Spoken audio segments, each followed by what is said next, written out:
प्रश्न है खाली स्थान है, ठीक है। पहले हम लोग खाली स्थान को ही देख लेते हैं। सबसे पहले हमसे ये पूछ रहा है कि शारीरिक परीक्षण की विधियाँ, मतलब जो फिजिकल एग्जामिनेशन किया जाता है, आप लोग को हम पढ़ा चुके हैं शारीरिक परीक्षण की विधि। तो 2 हमें विधियाँ के नाम लिखना है। तो एक हो गया पाल्पेशन, एक हो गया परक्यूशन, एक होता है ऑस्कुलेशन होता है, एक होता है इंस्पेक्शन होता है। तो 4-5 तरीका मैंने आपको पढ़ा दिया है। तो पहला पाल्पेशन, परकशन, ये आपको लिख देना है जो भी याद हो। 2 है पानी द्वारा फैलने वाला बीमारी के नाम बताना है। बहुत सारे पानी से फैलने वाला बीमारी है, लेकिन हमें 2 बीमारी के नाम बताना है। तो एक हो गया डायरिया, एक हो गया टाइफाइड, एक होता है हैजा, समझ गए? बहुत सारे पानी जनित बीमारी होता है, तो उसमें से 2 के नाम आपको लिखना है, ओके? तीसरा है घाव के प्रकार बताना है कि घाव के कौन-कौन से प्रकार होते हैं। घाव के प्रकार में देखा जाए आपका, तो एक ओपन बाउंड, एक क्लोज बाउंड, ठीक है? 2 तरह से आपको बताए हैं। चीरा वाला घाव होता है, गहरा घाव होता है, ठीक है? छिछला घाव होता है। तो सब घाव आपको पढ़ाए थे, एक ओपन बाउंड और एक क्लोज बाउंड। इसी दोनों का अलग-अलग प्रकार भी है बहुत सारा, तो ये चीज़ों को आपको ध्यान में रखना है, ओके? आगे है बिस्तरी घाव होने के कारण बताना है कि जो बेड सोर होता है, एक डेक्यूबेटस जो अल्सर होते हैं, यह किन-किन कारण से होता है। तो जो कॉज ऑफ बेड सोर होता है, पहला तो होता है प्रेशर, दबाव लगने से बिस्तरी घाव होता है, और दूसरा होता है स्क्रैच, रगड़ पड़ने से जो है बिस्तरी घाव होते हैं, ठीक है? तो ये दोनों चीज़ याद रखिएगा। आगे है नर्सिंग के सेंट्रल एलिमेंट बताना है नर्सिंग केयर के। नर्सिंग के केंद्रीय तत्व बताना है कौन सा है। तो आपको पता है कि नर्सिंग के मुख्य रूप से जो केंद्रीय तत्व होता है, असेसमेंट होता है, डायग्नोसिस होता है, ठीक है। तो नर्सिंग केयर के ऐसे 5 एलिमेंट होता है, आप लोग को पढ़ाए हैं। असेसमेंट, निदान, प्लानिंग, ठीक है, इम्प्लीमेशन, उसके बाद इवेल्युएशन। तो 2 लिखना है, तो एक निदान और एक असेसमेंट लिख दीजिए, हो जाएगा। मूत्र बिल्कुल न आने को क्या कहते हैं? देखिए, मूत्र से संबंधित बहुत सारे क्वेश्चन बनते हैं, उसमें से एक क्वेश्चन है, कहता है मूत्र बिल्कुल न आने को क्या कहते हैं? तो यहाँ पे गलत है, ठीक है? ओलिगुरिया होता है उस कंडीशन में जहाँ पे मूत्र तो आता है, बनता है, लेकिन कम बनता है, हल्का बनता है, थोड़ा-थोड़ा, तो उससे जो है हम लोग ओलिगुरिया कहते हैं, ओके? तो ये चीज़ें हैं। मूत्र अगर बिल्कुल अनुपस्थित पूछेगा, मूत्र बिल्कुल नहीं आता है, तो उस कंडीशन में जो है होगा यहाँ पे एनुरिया होगा, ठीक है? एनुरिया, ओके? एनुरिया होगा। ए फॉर अब्सेंस और ए फॉर एनुरिया। तो इसका राइट आंसर क्या होगा? एनुरिया होगा। ओलिगुरिया उस कंडीशन में होता है जहाँ पे मूत्र कम बनता है या कम निकलता है, तो उस कंडीशन को हम लोग जो है ओलिगुरिया कहते हैं। सही कर लीजिएगा, ओके? आगे चलिए।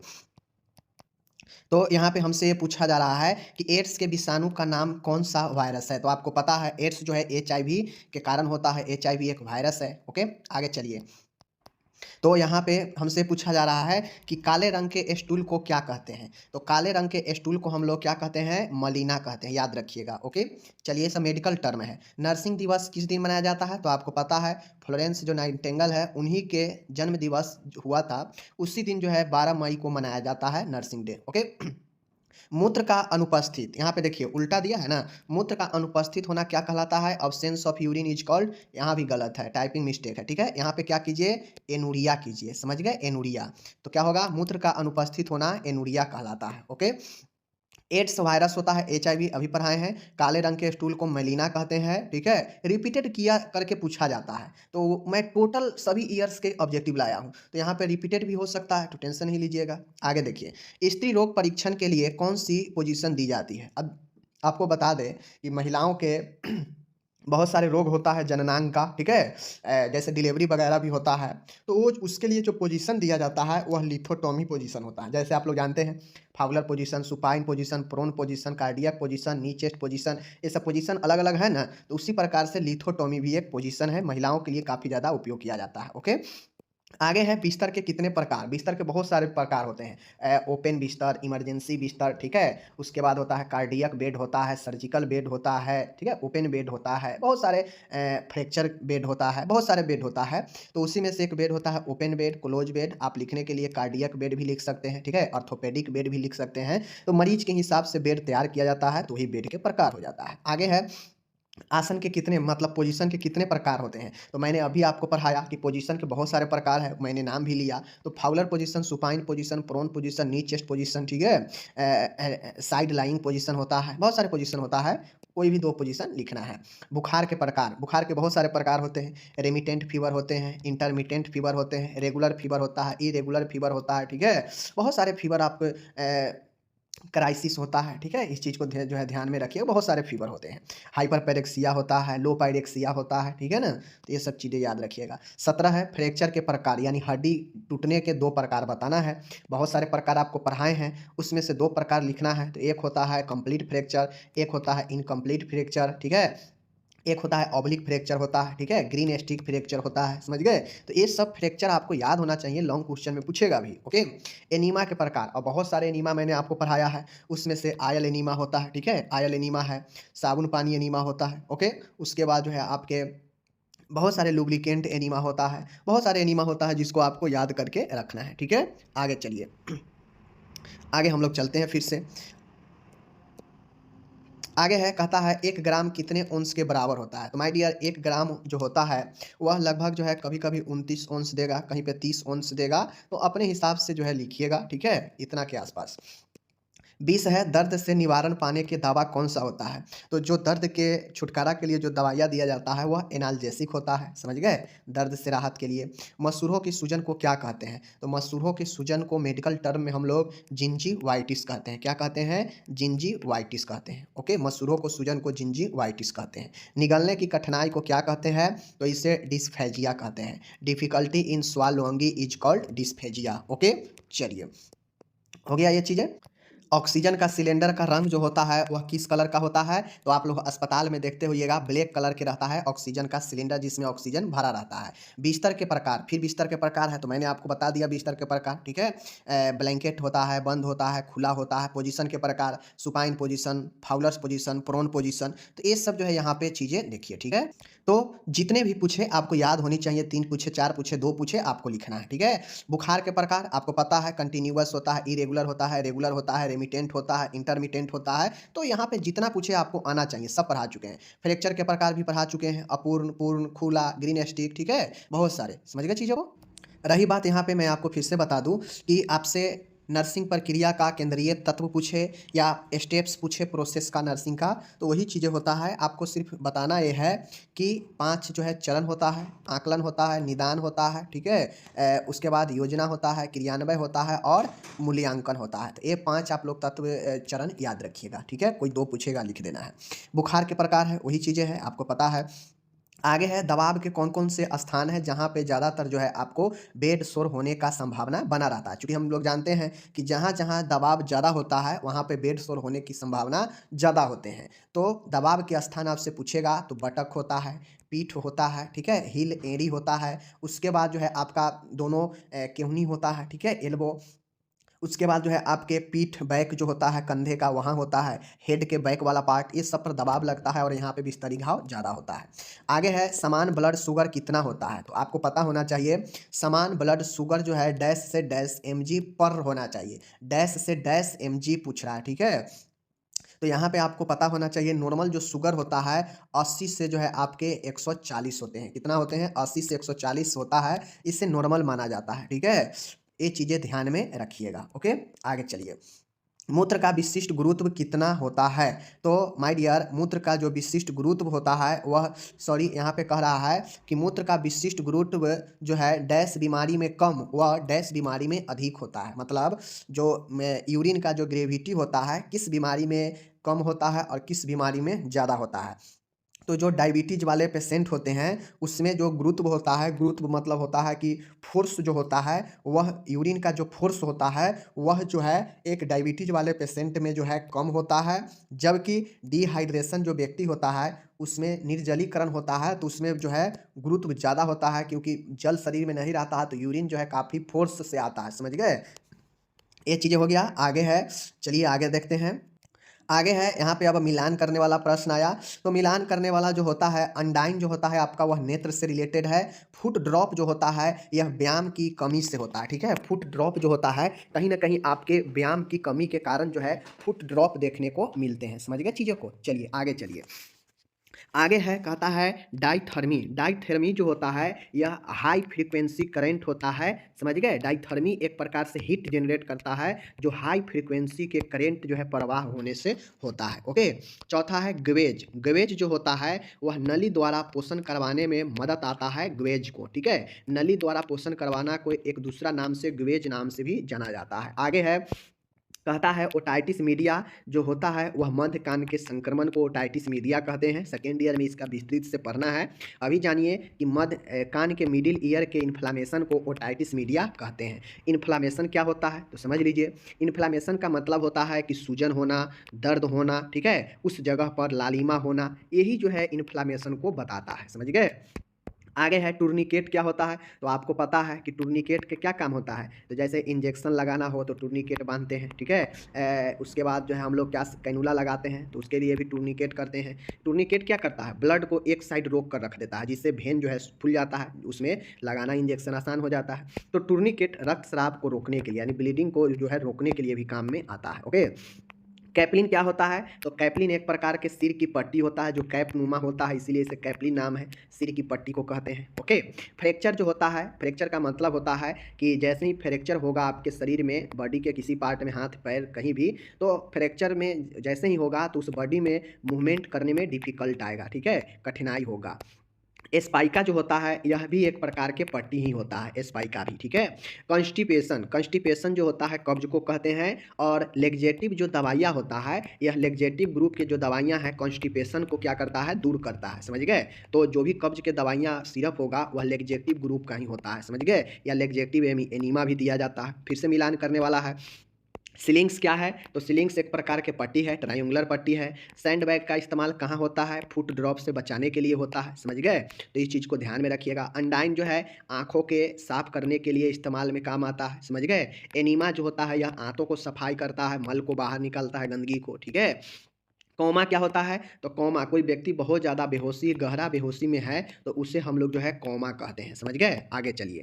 टेकीकार्डिया क्या होता है तो टेकीकार्डिया का मतलब होता है तेज नाड़ी। समझ गए। नाड़ी फर्स्ट फास्ट जो है पल्स चलता है उसे टेकीकार्डिया कहते हैं। ओके। सातवां है कोल्ड स्पॉन्ज। कोल्ड स्पॉन्ज जो होता है वह बुखार को उतारना, ठीक है। कोल्ड स्पॉन्ज का इस्तेमाल जो है हम लोग करते हैं बुखार को उतारने के लिए। नहीं देखते होइएगा किसी का बहुत ज़्यादा हाई फीवर होता है तो उसके शरीर में जो है ठंडक जो है दिया जाता है, सिकाई किया जाता है ठंडे पानी से। समझ गए।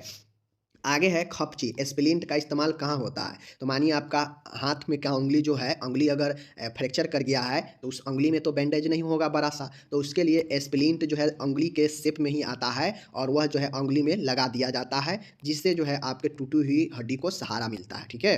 नौवां है प्रोटोस्कोप। प्रोक्टोस्कोप का इस्तेमाल मलाशय की जाँच, टू एग्जामिन द रेक्टम, मलाशय की जाँच के लिए प्रोक्टोस्कोप का इस्तेमाल किया जाता है। ओके। कैथेटर है। कैथेटर का इस्तेमाल मूत्र रुक जाने में किया जाता है, मूत्र निकालने के लिए या यूरिन रिटेंशन में इसका इस्तेमाल कैथेटर का किया जाता है। दवाई देने के लिए भी किया जाता है। ओके। फिर से मैचिंग ही है। मैचिंग में है एनोरेक्सिया। एनोरेक्सिया क्या होता है तो एनोरेक्सिया को लॉस ऑफ एपेटाइट कहते हैं, यानी भूख में कमी को हम लोग एनोरेक्सिया कहते हैं, loss of appetite. Okay.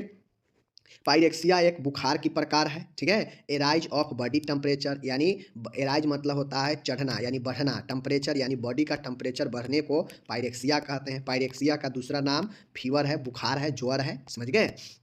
Amputation क्या होता है तो माय डियर, एम्पुटेशन होता है जैसे बॉडी के कोई पार्ट जो है अलग करना हो, काट कर या कट कर अलग हो गया हो एक्सीडेंट वगैरह में, तो वह एम्पुटेशन होता है। और उससे उस कंडीशन में मरीज को जो है रिहेबिलिटेशन की ज़रूरत होती है, उसे ट्रेनिंग की ज़रूरत होती है, उससे सामान्य जीवन व्यतीत करने के लिए। समझ गए। आइसोलेशन होता है तो आइसोलेशन में वैसे मरीजों को रखा जाता है जो इन्फेक्टेड पेशेंट होते हैं, संक्रमित व्यक्ति होते हैं। संक्रमित व्यक्ति को ही ना सबसे अलग रखा जाता है आइसोलेशन में, वही चीज़ें हैं। Artificial feeding. आर्टिफिशियल फीडिंग कहने का मतलब है कि कोई मुंह से भोजन नहीं ले रहा हो तो उससे जो है आर्टिफिशियल यानी आर्टिफिशियल फीडिंग कराया जाता है।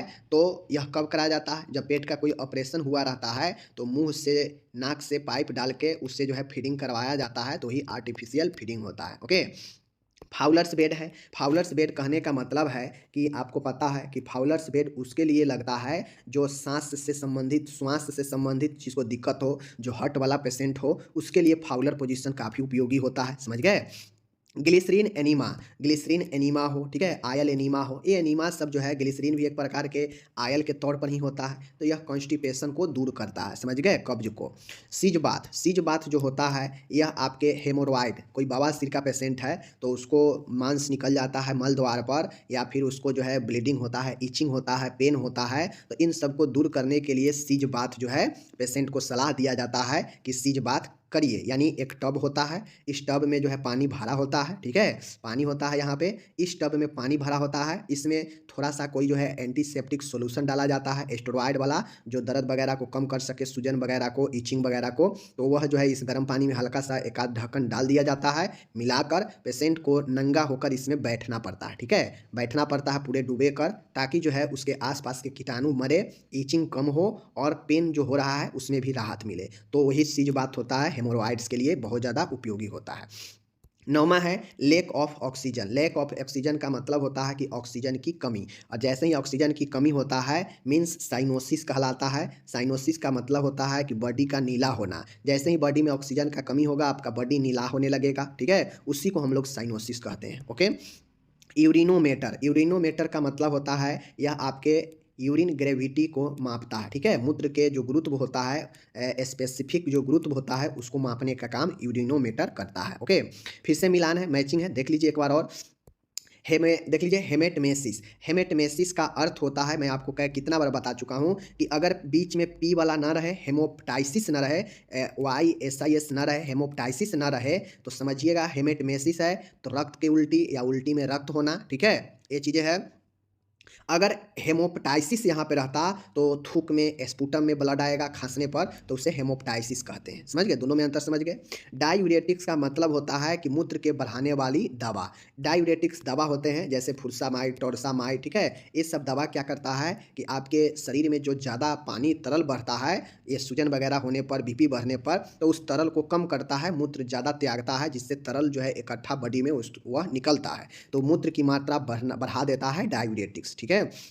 आगे है ब्रेडिकार्डिया। तो ब्रेडिकार्डिया का मतलब होता है कि जो आपका हृदय का जो धड़कन है, पल्स रेट जो है वह कम जाएगा, तो हृदय धड़कन कमना ब्रेडिकार्डिया कहलाता है। बढ़ना, नाड़ी दर अगर बढ़ जाएगा तो उसे टेकिकार्डिया कहते हैं। ओके, टीबी में हम लोग जानते हैं कि डॉट्स थेरेपी चलता है, तो टीबी से रिलेटेड यही होगा, ठीक है। फिर यहाँ पे आ गया हेमोप्टाइसिस। हेमोप्टाइसिस अभी ऊपर बताए ना, यहाँ पे P और TYSS है, हेमोप्टाइसिस है, तो समझ जाइएगा कि यहाँ पे क्या होगा, खांसी में रक्त आना, यानी ब्लड इन कफ या ब्लड इन स्पूटम। ओके, आगे चलिए। छठा है यहाँ पे स्प्लिंट। अभी बताएं ऊपर कि हड्डी को सहारा देने के लिए, टूटी हुई हड्डियों को सहारा देने के लिए स्प्लिंट का उपयोग किया जाता है। पेशाब में शक्कर आना। अब शक्कर का मतलब क्या होता है, शुगर, ठीक है, पेशाब में शुगर आना, शुगर इन यूरिन, यह डायबिटीज को प्रदर्शित करता है। समझ गए, तो इस चीज़ को ध्यान में रखिए। आगे है समान तापमान, नॉर्मल टेम्परेचर। नॉर्मल टेम्परेचर कितना होता है व्यक्ति को, 98 पॉइंट जो है 6 फ़ारेनहाइट, ठीक है, इतना भी है तो सही है, कोई दिक्कत नहीं है। आगे है मैलिना। क्या होता है, तो मल में रक्त आना मैलिना कहलाता है। समझ गए, तो ये चीज़ों को ध्यान में रखिएगा। टेकिकार्डिया क्या है, बढ़ी हुई पल्स जो होता है टेकिकार्डिया होता है। फिर से जो है यही चीज़ें हैं। तो अभी ऊपर समझे हैं स्प्लिंट क्या होता है, हड्डियों का स्थायी करके, सहारा करके रखता है। पेशाब में शक्कर आना डायबिटीज को दर्शाता है, वही सब चीज़ें हैं। रिस्पायरेशन, ब्रेडीपेनिया। ब्रेडीपेनिया जो होता है, अभी ऊपर बनाए हैं, ब्रेडी कार्डिया रहेगा तो वह पल्स दर को सूचित करेगा। कार्डिया मतलब ब्रेडी कार्डिया, ब्रेडी मतलब कम, टेकी मतलब ज़्यादा, और कार्डिया का रहेगा तो वह हो जाएगा पल्स से रिलेटेड। लेकिन अगर पिनिया रहेगा, ब्रेडी और एपनिया रहेगा, यहाँ पे पिनिया रहेगा, तो समझ जाइएगा कि यह श्वसन से रिलेटेड है।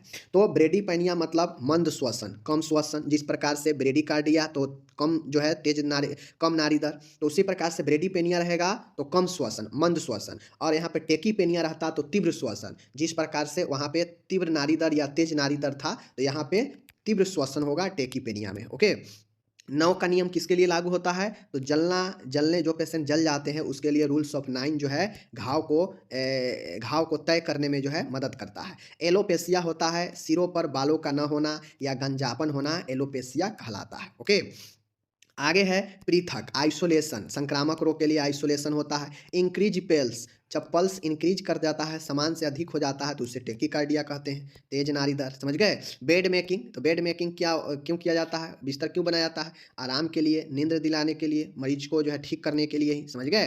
फ्लोरेंस नाइटिंगेल का जन्म कब हुआ था, तो 12 मई 1820। ये चीज़ों को ध्यान में रखिएगा। फिर से मैचिंग ही है। डिस्पेनिया है, देखिए पेनिया की स्थिति में हमने बता दिया कि श्वसन होगा और डी फॉर डिफिकल्ट होता है, तो सांस लेने में अगर किसी को कठिनाई हो, तकलीफ हो, तो वह डिस्पेनिया कहलाएगा। डी फॉर डिफिकल्ट, पेनिया है तो श्वसन यानी डिफिकल्ट होगा श्वसन में। ओके, सीज बात पता है। मलाशय के ऑपरेशन हो, ऑपरेशन में भी दर्द करता है, सूजन हो जाता है, तो उस कंडीशन में भी सीज बात हो सकता है। हेमोरॉइड वाले के लिए भी सीज बात हो सकता है। ओके, पैरोटाइटिस क्या होता है, तो जो पैरोटिड ग्लैंड होता है उसमें इन्फ्लामेशन हो जाता है, मीन्स सूजन हो जाएगा या दर्द करेगा, तो उस कंडीशन को पैरोटाइटिस कहते हैं। समझ गए। आगे है ग्लोसाइटिस।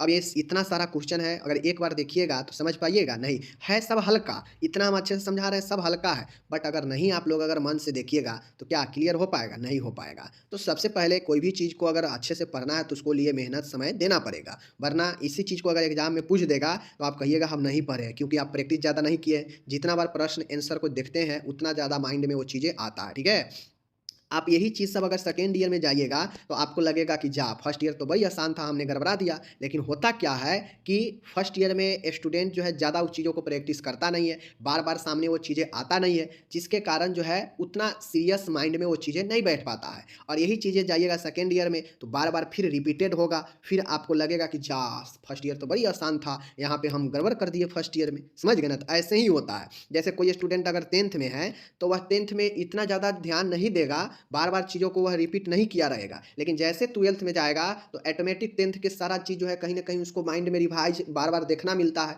इसलिए उससे लगता है कि जा 10th तो बड़ी आसान था, हम तो गड़बड़ा दिए। ये चीज़ें होता है। समझ गए।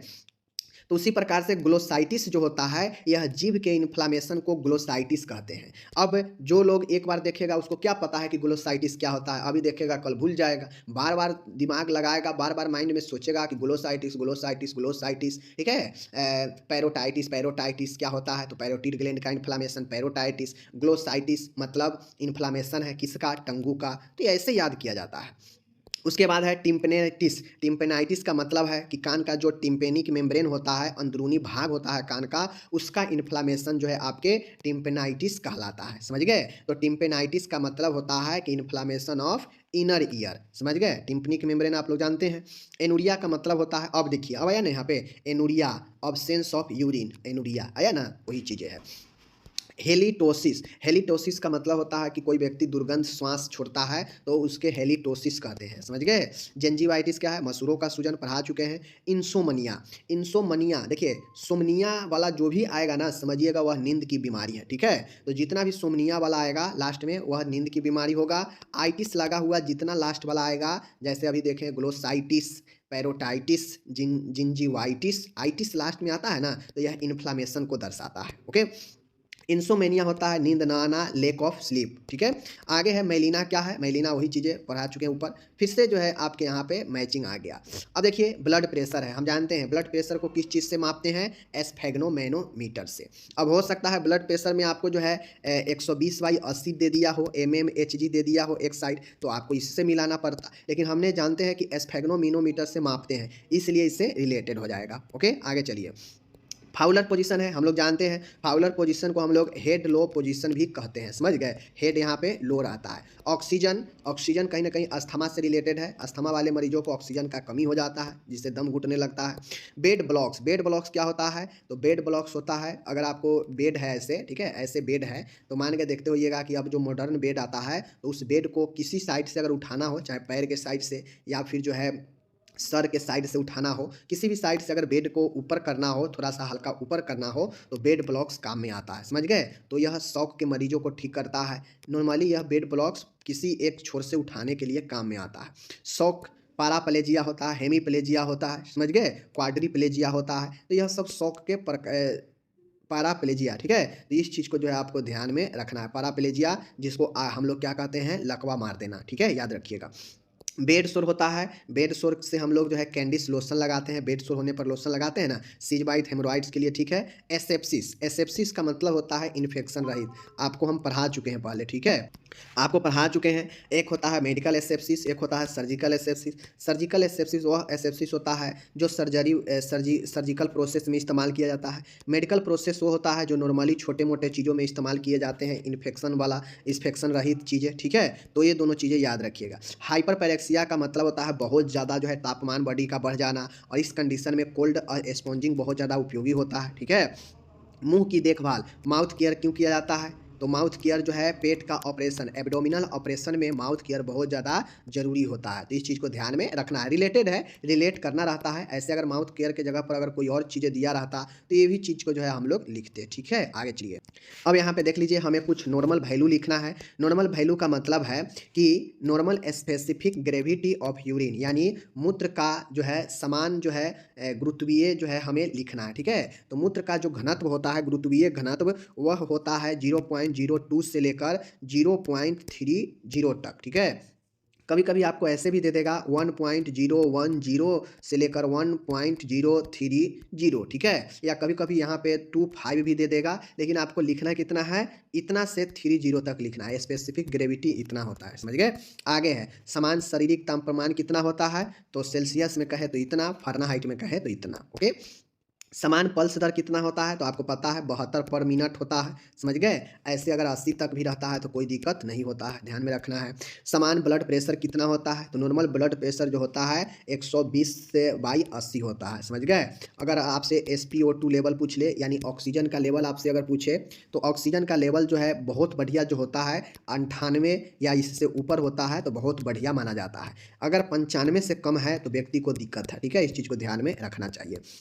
परसेंटेज में समान श्वसन दर कितना होता है, 16 से 20 होता है नॉर्मल। ठीक है, याद रखना है पर मिनट। तो ये चीज़ समझ गए। आगे चलिए, फिर से आगे देखते हैं। कब्जियत, कुछ देखिए नीचे शब्दों का अर्थ बताना है, तो अर्थ बताने के लिए जैसे कंस्टिपेशन, तो कंस्टिपेशन का क्या मतलब होता है, क्या अर्थ होता है, तो मल त्यागने में अगर किसी को परेशानी हो, मल न हो क्लियर, तो उसे कब्जियत ही कहते हैं। ओके, पायूरिया क्या होता है, तो पायूरिया, पी फॉर पस और यूरिया मतलब मूत्र, यानी मूत्र में पस होना पायूरिया कहलाता है। ओके, याद रखिएगा।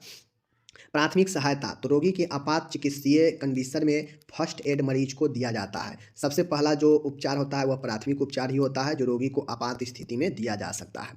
चौथा है हाइयर पायरेक्सिया, तो हाइयर पायरेक्सिया का मतलब होता है 105 फ़ारेनहाइट या इससे ज़्यादा बुखार हो जाता है तो वह जो है हाइपर पायरेक्सिया के अंदर आता है। ठीक है, वाइटल साइन, वाइटल साइन जो होता है आपका जैविक चिन्ह, बॉडी में तापमान होता है, BP, blood pressure, pulse rate, श्वसन दर, SpO2, ये सब जो है आपके इंडिकेट करता है कि आपका स्वास्थ्य जो है कैसा है। ठीक है, वही वाइटल साइन होता है। आगे चलिए, एस्टेट का मतलब क्या होता है, तो एस्टेट का मतलब होता है कि तत्काल, अगर कोई दवाई के आगे अगर लिखा है एस्टेट, डॉक्टर अगर एस्टेट लिखे हैं तो समझिए कि तत्काल अभी के अभी देना है, समझ गए। कुछ चीज़ें का संक्षिप्त रूप भी हमें बताना है। संक्षिप्त रूप है, देख लीजिए कि यहाँ पे सोते समय HS होता है होरा सोमनी, सोते समय देने वाला दवाई।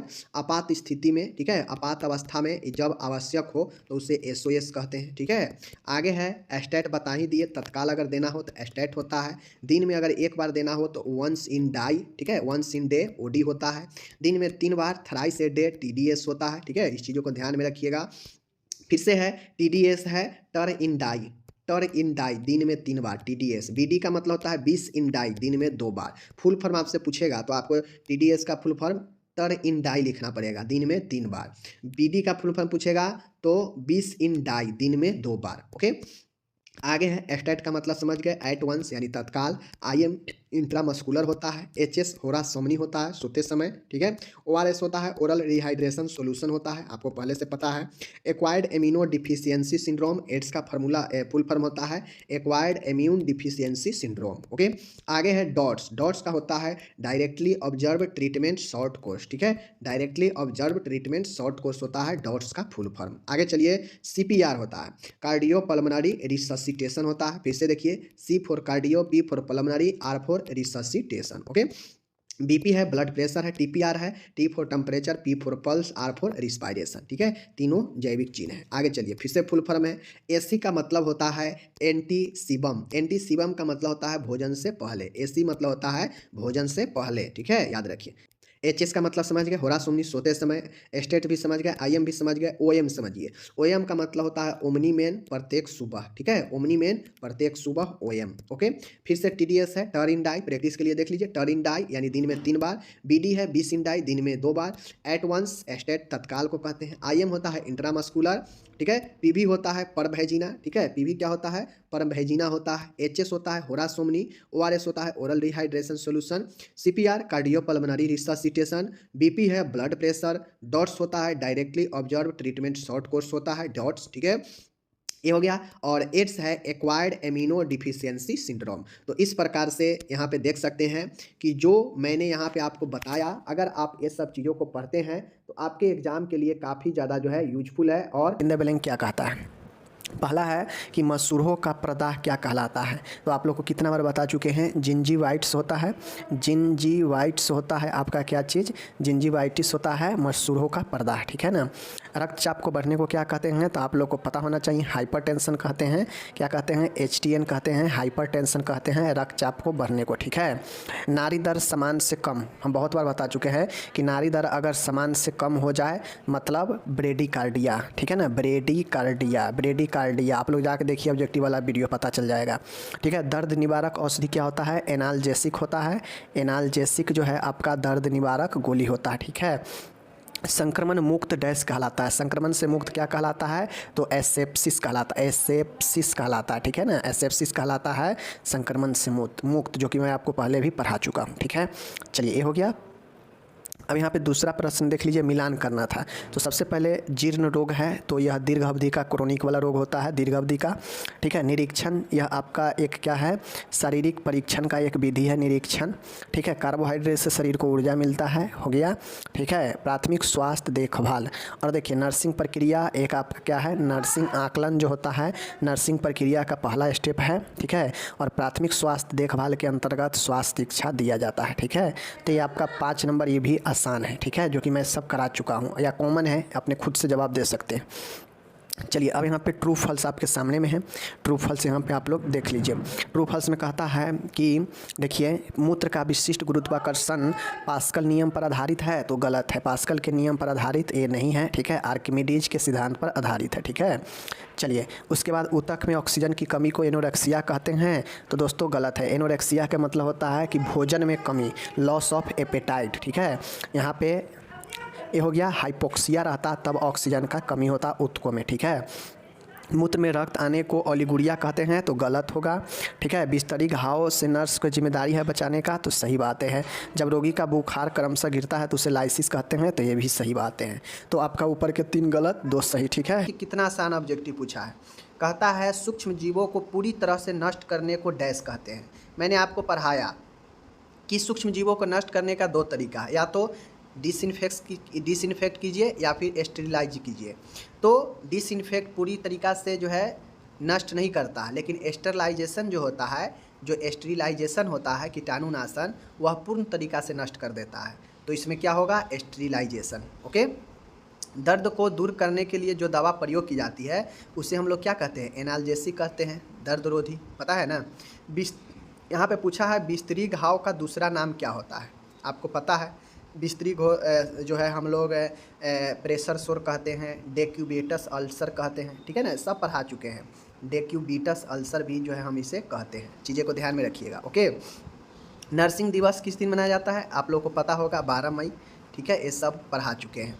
उसके बाद है एनीमा देने के लिए कौन सा पोजीशन का प्रयोग करते हैं, तो एनीमा आपको कई बार पढ़ा चुके हैं, लेफ्ट लेटरल पोजीशन, ठीक है ना, लेफ्ट लेटरल यानी बाएं करवट जो है इस्तेमाल किया जाता है पोजीशन एनीमा देने में। तो ये 5 नंबर बहुत आसान था, समझ गए चीज़ों को, आगे चलिए। अब यहाँ पे ये पूछा है, देख लीजिए, मैचिंग है, कहता है नर्सिंग प्रक्रिया यानी नर्सिंग प्रोसेस किससे मैच करेगा, 5 नंबर है, बड़ी आसान है। तो नर्सिंग प्रोसेस जो नर्सिंग स्टेप है उसका एक पॉइंट आपका नर्सिंग असेसमेंट है, नर्सिंग आकलन, पहला पॉइंट ही नर्सिंग असेसमेंट है, ठीक है ना। तो इससे ये मैच हो जाएगा, 5 स्टेप होता है ना, उसमें से एक स्टेप नर्सिंग असेसमेंट है। प्राइमरी हेल्थ केयर, आपको पता है प्राइमरी हेल्थ केयर में हेल्थ एजुकेशन दिया जाता है, इसका घटक है, तो वो हो जाएगा। क्रॉनिक डिजीज जो कि एक लॉन्ग टर्म की डिजीज होती है, आप लोग को पता है। इंस्पेक्शन मतलब निरीक्षण, अब आपको पता होगा कि फिजिकल एग्जामिनेशन का एक विधि 5 टाइप्स है, उसमें से एक टाइप्स आपका इंस्पेक्शन भी है, ठीक है, तो इससे मैच कर जाएगा। जो बॉडी एनर्जी होता है कार्बोहाइड्रेट से बहुत ज़्यादा मिलता है, तो ये हो जाएगा। कितना आसान था, 5 नंबर, ठीक है। चलिए अब आता है यहाँ पे आपका ट्रू फॉल्स। ट्रू फॉल्स भी उतना ही आसान है जितना आसान ऊपर दोनों था। प्रोटोस्कोप कान की जांच के लिए प्रयोग की जाती है, तो बताइए मैंने कितना बार पढ़ाया कि मलाशय के जांच के लिए प्रोटोस्कोप का इस्तेमाल होता है, ठीक है ना। तो कान के जांच के लिए कहाँ से आ जाएगा, तो ये गलत हो जाएगा। कहता है एपिस्टेक्सिस मसूरों से खून निकलने को कहते हैं। आप खुद बताइए कई बार हो चुका है फर्स्ट सेकेंड दोनों में कि नाक से नकसीर होने पर नाक से खून आने को एपिस्टेक्सिस कहते हैं। तो मसूरों के खून आने का सवाल कहाँ आता है, तो ये भी गलत, दूसरा भी गलत। तीसरा है घर्षण को कम करने के लिए ट्यूब्स और कैथेटर में चिकनाई लगाते हैं। तो ये बातें बिल्कुल सही है, हम चिकनाई जो है लगाते हैं, ठीक है। मूत्र में रक्त आने को ओलिगुरिया कहते हैं। बताइए ओलिगुरिया क्या मूत्र में रक्त आने को कहते हैं, वो तो हेमेचुरिया होता है। तो ये यहाँ पे अपन गलत हो जाएगा। सांस लेने में कठिनाई को डिस्फेजिया कहते हैं, जबकि गलत है। डिस्फेजिया किसे कहते हैं, निगलने में स्वालोइंगी डिफ़िकल्ट होता है, निगलने में उसे डिस्फेजिया कहते हैं। तो ये अपना जो है गलत हो जाएगा, ठीक है। यानी मात्र एक सही है, बाकी आपका जो है सब के सब जो है गलत है। अब आता है true and false. True and false को बताना है। कहता है a narrow bandage should be use to make a no reef. कहता है रिफ गांठ बनाने के लिए एक संकरी पट्टी का उपयोग किया जाना चाहिए। तो माय डियर यह भी बिल्कुल सही है, चाहे यहाँ पे नैरो बैंडेज हो या यहाँ पे फोल्डिंग बैंडेज हो, ठीक है, फोल्डेड नैरो हो, यह बात वही होता है। अगर नैरो के जगह पर फोल्डेड रहता तो बात वही होता है, और नैरो का भी मतलब घुमावदार ही होता है, समझ गए। तो इस चीज़ को ध्यान में आपको रखना है, यह सही है, ठीक है। आगे चलिए, आगे है यहाँ पे देख लीजिए। कहता है कि माउथ टू माउथ रिस्पायरेशन जो है वेस्ट मेथड है आर्टिफिशियल रिस्पायरेशन का। तो कहता है हम अपने मुंह से किसी ऐसे व्यक्ति जो बेहोश पड़ा है, हाँ, तो हम उसको अपने मुंह से उसके मुंह में फूंक मारते हैं, श्वसन देते हैं, तो वह एक कृत्रिम श्वसन की अच्छी विधि है। तो यह बिल्कुल सही है। अगर नींद पड़ता है फर्स्ट एड में यह काम होता है कि अगर देखते हैं कोई घायल व्यक्ति है, उसका श्वसन बंद हो चुका है, तो हम अपने मुंह से उसके मुंह को क्या करते हैं, फूंक मारते हैं, और यह फूंक क्या करता है, उसको आर्टिफिशियल काम करता है, कृत्रिम रूप से। तो यह mouth to mouth respiration based method है आर्टिफिशियल रिस्पायरेशन का। ओके, तो ये सही हो जाएगा, फॉल्स हो जाएगा, सॉरी ट्रू होगा, समझ गए। कहता है abdominal binder is use to apply pressure on the breast. ये गलत हो जाएगा। देखिए एब्डोमिनल बिंडर का मतलब होता है कि देखते होइएगा आप लोग कि लोग जो है सर्जरी के बाद स्पाइनल पेन होने पर, ठीक है, या फिर बहुत सारे जो है इंसिजन चीरा लगने के बाद, ऑपरेशन के बाद दर्द उर्द पर, स्पाइनल पर प्रेशर कम करने के लिए यह जो है पेट पर एक बेल्ट दिया जाता है, पेट पर एक बेल्ट लगा दिया जाता है, वही एब्डोमिनल बिंडर होता है, ठीक है, जिसका उपयोग हम लोग दर्द में करते हैं, स्पाइनल से सहारा देने में करते हैं, ठीक है, इंसिजन में करते हैं, चीरा लगता है उसके बाद करते हैं आराम के लिए। तो इसका उपयोग ये सब है, ना कि ब्रेस्ट पर प्रेशर देने के लिए। तो ये गलत हो जाएगा, ठीक है। आगे है इंजेक्शन द्वारा औषधि देते समय कभी भी खाली सुई न लगाए। बिल्कुल सही है, इंजेक्शन द्वारा, सॉरी हाँ ये सही होगा, कभी भी never inject air oiling giving drug bye injection. कहता है कभी भी जो इंजेक्शन है, जो सिरिंज है, उसमें बबल एयर नहीं होनी चाहिए।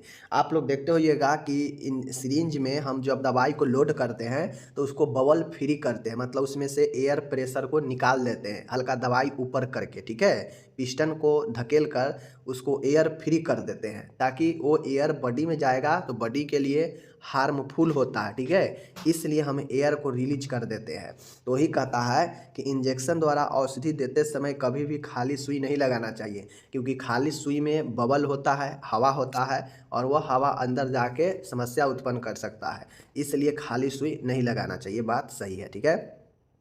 औषधि विज्ञान यानी फार्मेकोलॉजी जो है जीवित जीवों पर, मतलब मनुष्य पर या किसी जीवित व्यक्ति या जीवित किसी पर औषधियों के प्रभाव का अध्ययन करता है। तो फार्मेकोलॉजी में प्रभाव का भी अध्ययन करता है और दुष्प्रभाव का भी अध्ययन करता है, यह दोनों चीज़ों का अध्ययन करता है। अगर दवाई है किसी को हम देंगे तो उसका क्या प्रभाव पड़ा है, अगर दवाई देंगे उस पर क्या साइड इफ़ेक्ट आया है, साइड इफ़ेक्ट का भी पता करता है। तो फार्मेकोलॉजी में इसका अध्ययन किया जाता है, तो ये भी सही है, ठीक है।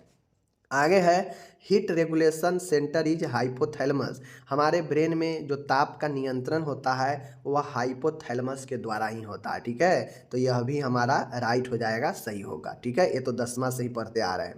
कहता है राइजर हैज 4 स्टेजेज। देखिए राइजर जो होता है, राइजर मोर्टिस जो होता है, व्यक्ति का जब डेथ होता है तो व्यक्ति का जो कठोरता होता है, बॉडी का जो कठोरता होता है, देखते होइएगा जब कोई व्यक्ति डेथ करता है तो धीरे धीरे उसका बॉडी कठोर होने लगता है, टाइट होने लगता है, और उससे टाइट होने को हम लोग राइजर मोर्टिस कहते हैं। इसका अवस्था मेनली 4 अवस्था होता है, और ऐसे कहेगा तो कुल 6 अवस्था होता है, समझ गए। लेकिन यहाँ पे 4 चरण दिया है तो यह भी सही होगा, क्योंकि मेनली रूप से 4 चरण होता है, ठीक है। आगे है, कहता है माय डियर, सांस लेने में कठिनाई को निगरण कष्ट के रूप में जाना जाता है। मतलब कहता है difficult in breathing is known as dysphagia. निगलने में कष्ट को हम लोग क्या सांस में कठिनाई से जानेंगे? नहीं, निगलने में जब कट होता है तो उसे डिस्फेजिया कहते हैं, ठीक है। लेकिन सांस में कठिनाई होता है तो उसे डिस्पोनिया कहेंगे। तो यहाँ पे तो डिस्पोनिया है नहीं, डिस्फेजिया है, तो ये हो जाएगा गलत, ठीक है। कहता है communicable disease is the infectious process transmitted from one two another person. बिल्कुल सही हो जाएगा ये। संचारी रोग, कम्युनिकेबल रोग एक ऐसा रोग है, एक ऐसा संक्रामक रोग है जो एक से दूसरे व्यक्ति में फैलता है। ये सही है, ठीक है। आगे है बीएमडब्ल्यू। मेडिकल में बीएमडब्ल्यू को हम लोग बायोमेडिकल बेस्ड कहते हैं। मेडिकल में हम लोग बीएमडब्ल्यू को क्या कहते हैं? बायोमेडिकल बेस्ड कहते हैं। समझ रहे हैं चीज़ों को। और बायोमेडिकल बेस्ड जो होता है यह रोग पैदा करने वाले जीवों की अनुपस्थिति के रूप में परिभाषित किया गया है। तो बायोमेडिकल वेस्ट जो है देख लीजिए, BMW is defined as the absence of disease causing organism. ये हो जाएगा अपन का गलत, ठीक है। अब क्यों? क्योंकि बीएमडब्ल्यू जो होता है बायोमेडिकल वेस्ट, यह एक प्रकार से जैव, ठीक है, बायोमेडिकल वेस्ट, समझ गए, जैव कचरा, और यह जैव कचरा और यह कचरा जीवों की अनुपस्थिति से कोई लेना देना नहीं है, इसलिए यह बीएमडब्ल्यू गलत हो जाएगा, ठीक है, गलत नहीं होगा। जैसे यहाँ पे क्या पूछा है, 104 डिग्री फ़ारेनहाइट को सेल्सियस में बदले, ठीक है। तो सेल्सियस के फार्मूला क्या होता है आप लोग जानते हैं, एफ माइनस कितना, F माइनस 32, समझ गए। और ये हो गया कोट बंद, और ये हो गया गुने 5, और बट्टा में है 9। ये सेल्सियस के फार्मूला है। इसी को प्रूफ पुट कर देना है, यहाँ पे 104 पुट कर देते तो सेल्सियस का मान आ जाता। तो यही चीज़ें था, कितना आसान था, देखते हैं ना। जिनको फार्मूला याद है बना लेते हैं। सामने है जो कि फिल इन द ब्लैंक है, चलिए देखते हैं। 10 कितने नंबर का है? 15 नंबर का फिल इन द ब्लैंक है, देख लीजिए। ऊतक में ऑक्सीजन का कमी, आ चुके हैं कि ऊतकों में ऑक्सीजन का कमी या शरीर में ऑक्सीजन का कमी हाइपोक्सिया कहलाता है। समान यूरिन की प्रकृति होती है, एसिड यानी अम्लीयता होता है, ठीक है, अम्लीय होता है। ओके, चलिए नेक्स्ट है आपका, देखिएगा ऑक्सीजन सिलेंडर के बॉडी का रंग ब्लैक होता है, आप लोग को मैं बताया हूँ कितना बार, ठीक है। नेक्स्ट है 1 पिंट बराबर जो होता है, आप लोग को पता होना चाहिए कि 1 पिंट बराबर कितना होता है, ठीक है। तो यहाँ पे आप लोग देख सकते हैं 1 पिंट जो बराबर होता है आपके सामने है यहाँ पे, ये राइट आंसर है, समझ गए। चलिए नेक्स्ट यहाँ पे अब हम लोग देखते हैं, कहता है डैश स्थिति का उपयोग जो है पेल्विक परीक्षण में होता है। तो हम कितना बार बता चुके हैं, और हमें जो है बताए भी थे आपको, जो है लिथोटोमी पोजीशन जो है, समझ गए, राइट आंसर, ठीक है। चलिए श्वसन कष्ट को जो है हम लोग क्या कहते हैं, तो डिस्पेनिया बोलते हैं, आप लोग को पता है, समझ गए। चलिए नेक्स्ट प्रश्न यहाँ पे देखते हैं, बोन मैरो में इंजेक्शन लगाने को इंट्राओसियस बोलते हैं, आप लोग को पहले पता है कि हम कितना बार बता चुके हैं कि हड्डियों इंजेक्शन लगाना इंट्राओसियस, समझ गए।